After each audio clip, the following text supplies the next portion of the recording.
Hello and welcome to another video from flashcardsforkindergarten.com. In this video, I'd like to go over the animal flashcards, in particular the sea animal flashcards. The flashcards are made up from 21 different flashcards. The cards can be printed at any size that the teacher would like.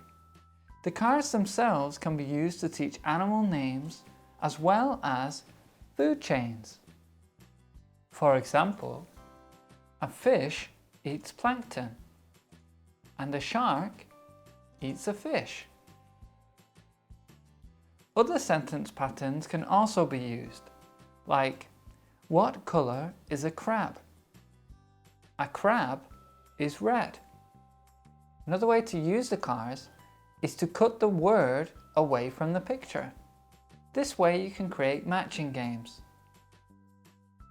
If you would like these flashcards plus hundreds of other animal flashcards, please visit flashcardsforkindergarten.com. Thank you.